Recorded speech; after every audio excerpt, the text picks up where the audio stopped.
What is up, y'all? My name is Ben Dunn, and welcome to my YouTube channel. If you're not already subscribed, feel free to hit the subscribe button and join the most supportive community coming on YouTube right now. Nothing but positivity here. We all hype each other up. Some of us may have similar goals, some of us may have different goals, but we all share one common goal. We share the same goal that we're all trying to reach our goals. We're all gonna make it. But without further ado, let's get into the rah-rah for today. It's a beautiful Saturday. It is day one of the NFL playoffs. I love football. I couldn't play football in high school because I was too small, but I played all through Pop Warner. You know why I was too small to play in high school? And I honestly blame this for being skinny. Let me know in the comments after I tell the story if anyone has a similar story from Pop Warner football. But, like, obviously, I'm 6'3" right now. I didn't just get this way. I've always been the tallest kid in the classroom. So growing up in Pop Warner football, there were weight classes. Like when there was the 70s, the 80s, the 90s. For the 70s, you had to be in the same year. It was like 7 years old. You couldn't be like a 12-year-old who weighed 70 pounds and just decks 7-year-olds. That's not fair at all. So, like, I'm the same age as all these other kids and I have to make weight. But I'm taller. But I wasn't tall and fat. I was tall and skinny. But just because of how tall I was always overweight at the start of the season. And I had to go on cuts when I was like 8 years old, 9 years old, 10 years old. And luckily I grew to my full potential because looking back on it, my dad did my diet. And my dad knows jack shit about nutrition. My dad didn't even graduate high school. And he's the one that's running my diet along with my coach who works for a beer company. Like, I'm basically being given a diet. I remember being fed nuts. Worst thing for a diet, especially for an 8-year-old. I ate a lot of nuts and a lot of fruit. Like, one of my meals in the day, my dad would give me one of those, like, personal packets of peanuts and I'd eat it, and then one would be like a bowl of fruit and I'd have salads. I got like no protein in. If there wasn't a weight limit, I definitely would have weighed at least 10 pounds more every year. I remember one year I had to make weight at like 135. This must have been the last year I played because that's the heaviest that I had to make weight at. It was 135. I think I was in 7th or 8th grade.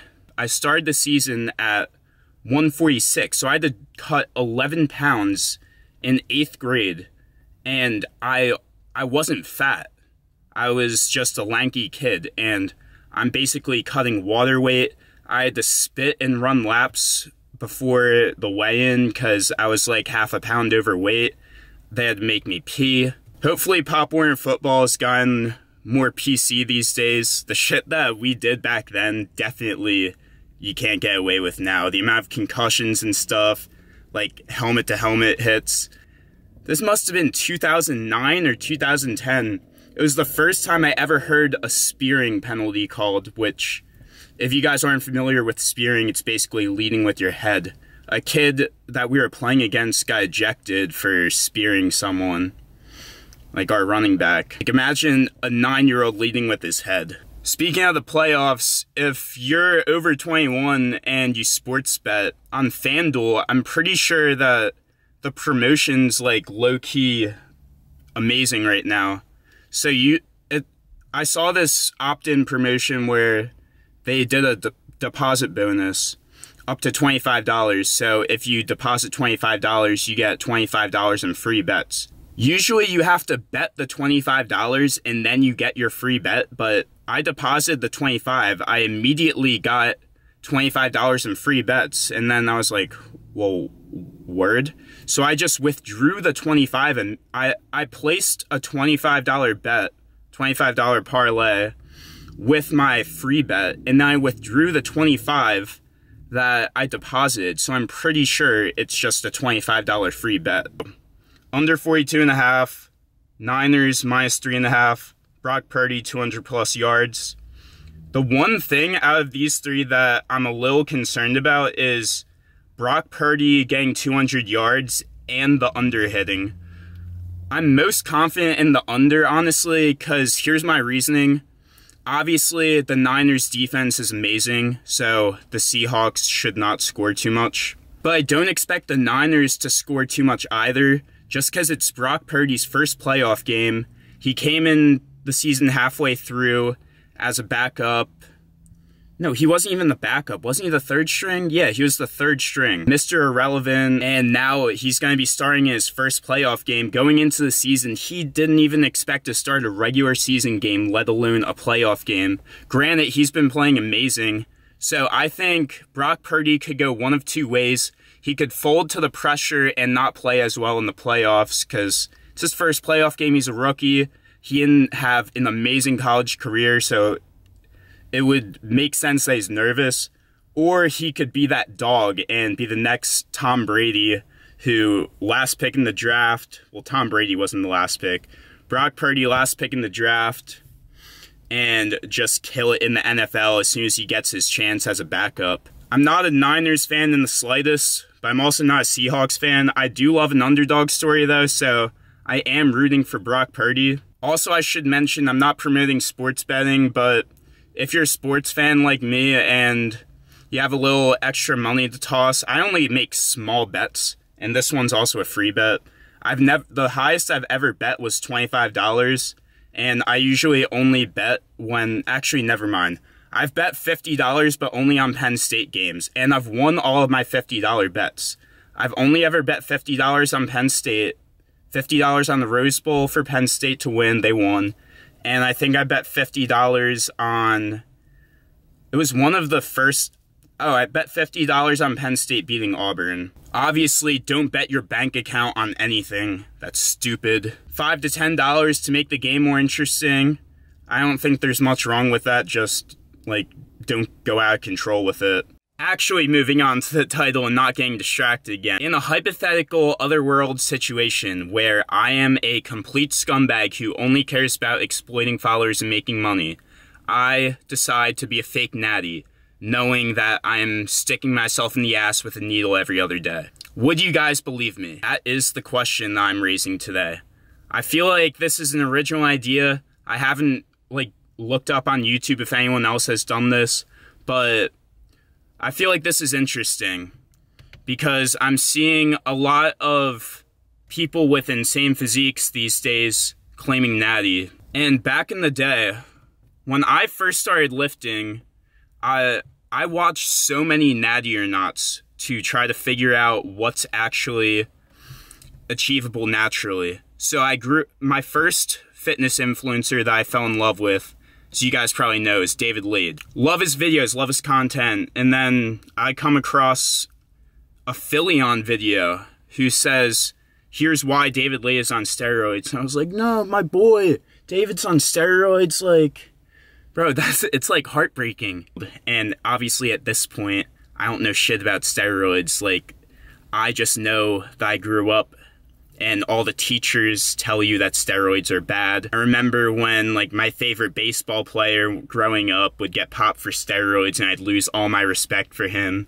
Looking back, they're all on shit. So I'm like, no, David's on steroids. And then I watched the video and he's like, you can't get this big naturally. You can't get this strong naturally in this span of time, and all the breaks during his injuries, he was actually just off cycle. That's when I started diving into the rabbit hole of what is achievable naturally. Talk about a rabbit hole. That's an endless one. The title will be, are your favorite fitness influencers on steroids? Who's actually Natty? You know the titles of the video that I'm talking about. I kind of found out which ones were in. There were some gray area people, some people who are obviously fake natties, and then some people who are, I wouldn't say obviously natural, but you'd have to make an extremely hard case to try to explain to someone that they're not natural. For example, Jeff Nippard, natural. Vitruvian physique, natural. And the guys that I really loved their content for their vlogs. David Lade, Dylan McKenna, obviously Dylan came out about it. Everyone's saying there's no chance in hell that they're natural. At first I was kind of like, oh fuck, like, should I watch them anymore? I kind of thought to myself, like, yeah, I love their videos.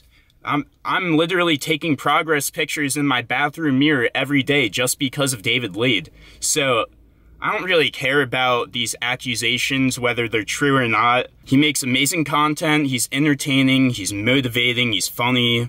It's fun to watch him get bigger and stronger. Whether he's doing that naturally or not, I didn't really care. Then I started watching a lot more Phillion videos about the people who are real scumbags, because even in Phillion's video on David Lade, he mentions, like, he met David Lade and lifted with him. David's a cool guy, he makes great content, he's one of the best fitness YouTubers out there. But in some of Phillion's other videos, he talks about the fake Natty scumbags. Even if David Lade, well, I'm just gonna say I'm pretty sure David Lade was on steroids back then. He didn't make his money off of selling really shitty programs where he promises results the same as him. He did drop programs like his DUP programs, which are really good to this day. I ran David's program in high school. His programs that he sold didn't say how to get big naturally, how to look like me. He never really said you're going to look like me if you do this, this, and this, and take this supplement and wear this Gymshark. He didn't really go out of his way to profit off of his natural status. Yeah, he defended it from time to time, and then kind of like just avoid the question after that because he realized that no matter what I say, like, it's not going anywhere. The scumbags are the guys who have programs that say, like, natural hypertrophy program, and it's a before and after. The before is like some 120-pound rail, and then the after is someone who looks like they're on the cover of a bodybuilding magazine. They sell these programs promising results the same as them and profit off of naive people who are unfamiliar with just bodybuilding culture and basically how to spot if someone's natural or enhanced. Now let's move on to me. Would I have been called out as a fake natty? It's gonna be hard if you guys are just coming across this video for the first time and haven't followed my progress. It might be hard for you guys to judge this because all I'm gonna show you is like a couple pictures and just explain how much weight I gained in certain time periods. You're not seeing like week-to-week progress. Here's where I started in high school. Very ugly. Guy hit the gym. Come across some motivational shit and I want to get big. So I'm lifting naturally. Here is natural a year and a couple months. I want to say this is a year and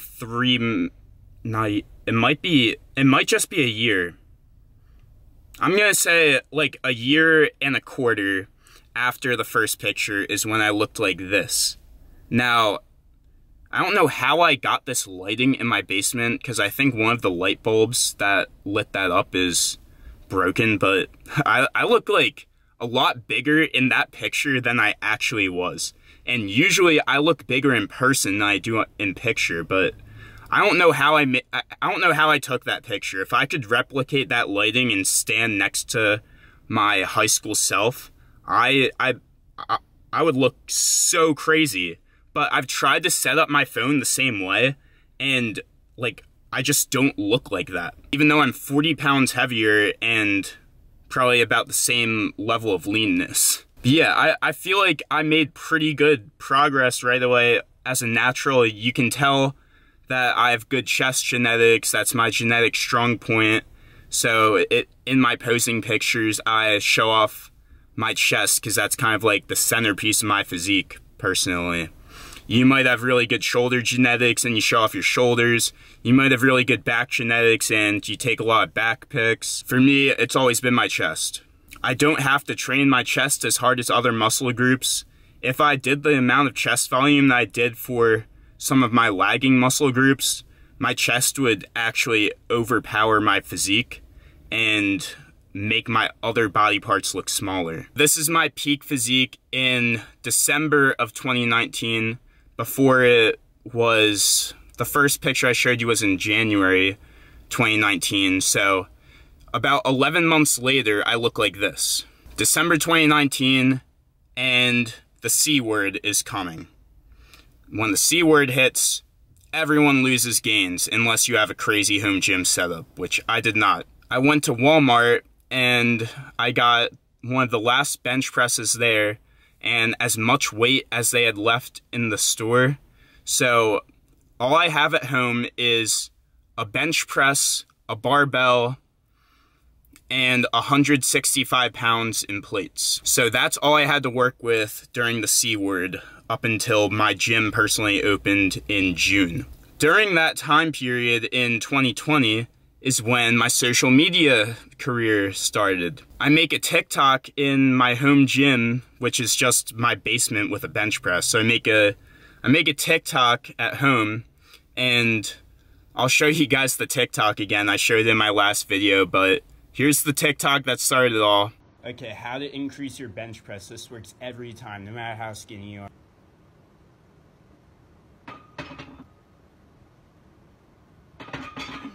Put more weight on the bar, retard. What did you expect? Some fucking advice? So I make that, and you know, the rest is history. And then it gets time for the gyms to open back up. And I'm just like, damn, if it wasn't for, I didn't realize that I was going to be an influencer at this point. Like, I have to look like the guys who I used to look up to growing up. Like, when I found David Lade, I was inspired by him because he looked amazing. And I was like, I don't look good enough. I just felt in my head that I didn't look good enough to be a social media influencer. I felt like I didn't deserve the following that I had. At that point, also, I'm less mature and I'm new to social media, so I wasn't as good at dealing with hate comments. So when someone commented, "Your physique is so trash, why do people listen to this kid talk? He doesn't deserve to have a platform," that actually got to me at that point. It doesn't anymore. You guys know that. It doesn't anymore. But at that point, that affected me mentally.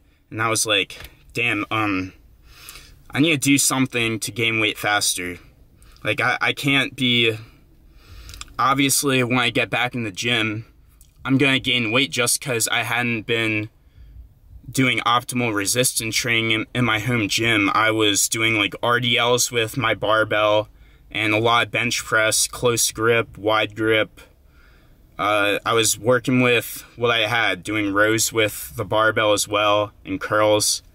There wasn't, I couldn't get like a full workout with 165 pounds. I was doing sets of 16 to 20 on bench with that. Simultaneously, when the gym opened, that is when I took my first SARM cycle, well, my only SARM cycle. I took Ostarine, 25 milligrams of Ostarine per day, because I figured it's the weakest SARM. Like, it's nothing crazy. I'm only gonna do it for like 8 weeks just to improve fast. I'm gonna look the way that I should for an influencer by the end of this. And people are gonna like my content more because it's fun. I'll be gaining strength faster, I'll be gaining weight faster. I'll probably be able to gather more viewers because I can put bench PR in every other title because I'll be hitting PRs all the time. And it basically worked to plan like that. Before I even took the first dose of Ostarine, I told everyone, tomorrow I'm starting Ostarine. I have the bottle. So just letting you guys know, I am not natural, but I only plan on doing this until I get to where I want to look as an influencer. And then I'm gonna do a minor PCT and hope and stay natural for the time being after that, unless something else comes up. And that's exactly what I did. I gained a lot of YouTube following and TikTok following. One, because everyone's so interested in the SARMs kid. Everyone wants to hear about SARMs because everyone wants to take them. My SARMs video on YouTube it's one of the easiest videos I've ever made. I've spent so much time and effort making amazing videos, and my highest viewed video is literally at school. I plopped my camera up on my car, and I talked about SARMs for 10 minutes and turned the camera off, and it has 86K views. I hate that video, because I barely even edited it, because I was so busy at school at the time. That was when I was a pre-med major. I had OChem 2, Calc 2. I'm doing differential equations, elimination reaction mechanisms, and at the same time trying to run a YouTube channel. So that was by no means my best content, but for some reason that video has so many views. It hit the algorithm because SARMs is in the title. Anyways, I've complained about me getting too many views on a video for long enough. So here's my SARM transformation before. Sit there and appreciate that mid physique, probably lower than mid. Mid physique for 5 seconds. 1, 2, 3, 4, 5. And bam! SARMs. 15 pounds gained. 170 pounds in the before picture.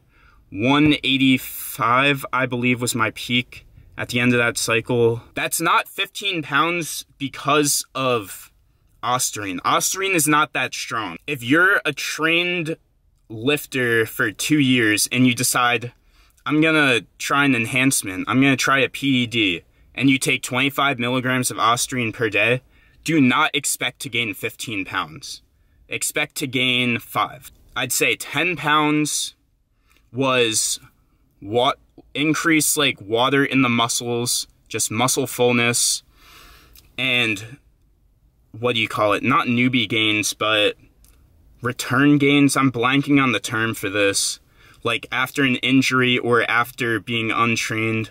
Fuck, what's the word? Like muscle memory gains. I was like 178 pounds, lost 8 pounds during the C word, and then after the gyms opened, I gained the 8 pounds back plus an extra 7. This was in the span of about 2.5 months. So I do the PCT, and after the PCT, I just continue training naturally like it never happened. And I don't claim natural after this point, even though I don't have exogenous hormones going through my body. My balls are producing my own tests, but I didn't really talk about being natural. When someone asked me if I was natural, I would say I'm currently natural, but not lifetime natural.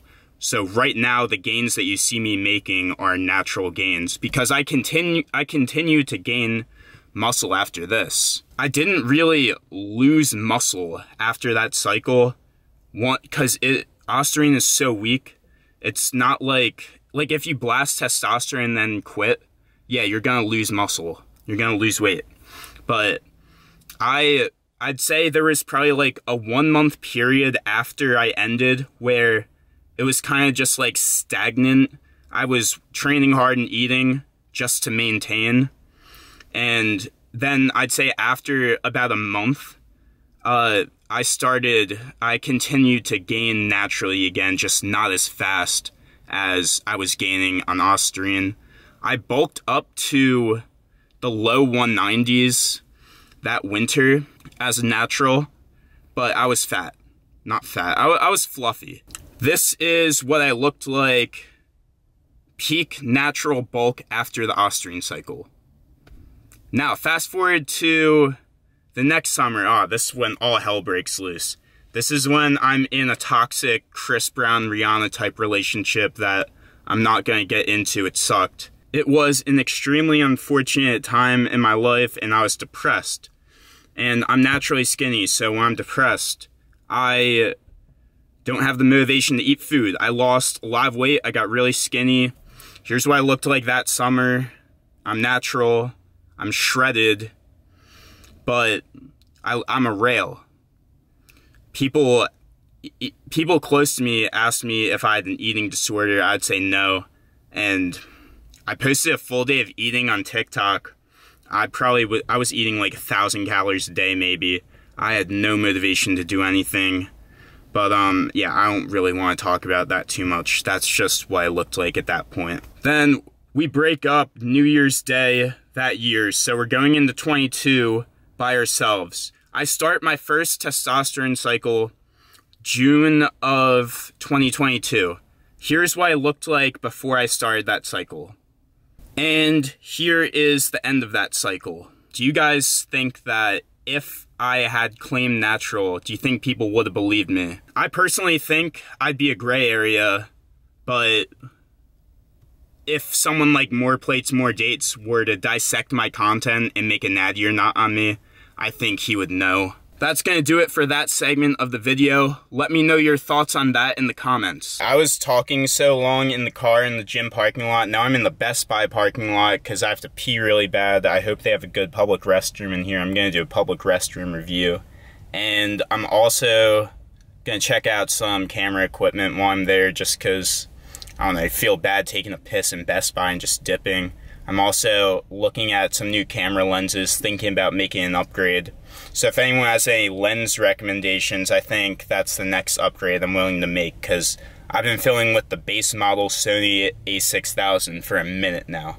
Best Buy public restroom review, 7 out of 10. It was just hard to find because it's tucked into that weird section of the store behind the kitchen appliances. I still haven't downloaded Tinder for the pre-workout Tinder segments I used to do, but I do have something better than Tinder, the best dating app on the world, the Instagram Explore page. So I go to my Instagram Explore page, and it's all blonde sorority girls, Miami 10s, and old Jeff Side 2016 and David Lay 2018 pictures.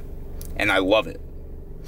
So I go to the Instagram Explore page, one after another, everyone's higher than the last, just follow all of them, follow like 15, and then if one of them follows you back, which I followed 15, got one follow back last night. So I DM'd her this morning. You have really pretty eyes. She actually does though. This is the picture that came on my page. No response so far, that's enough motivation for me. Let's hit the gym.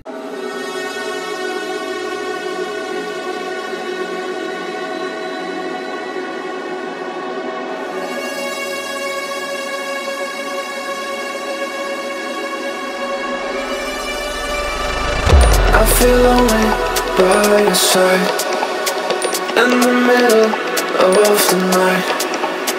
I feel lonely by your side, in the middle of the night. I'm standing in the dark, I'm listening to you, and all I feel is love. Aggressive vibes consuming me. I'm falling just for you.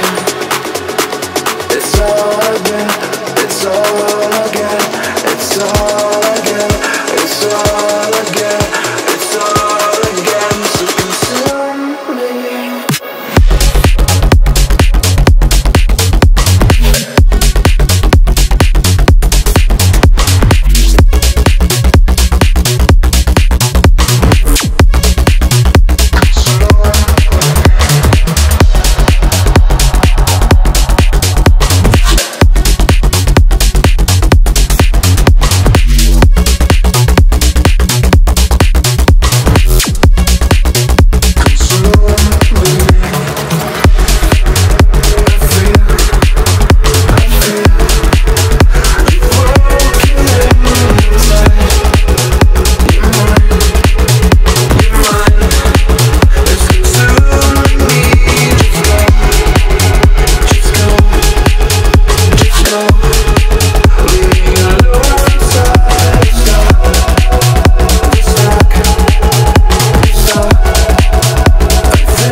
There's a couple minutes left in the fourth quarter of the Niners-Seahawks game, and I did pretty well as far as predicting the game.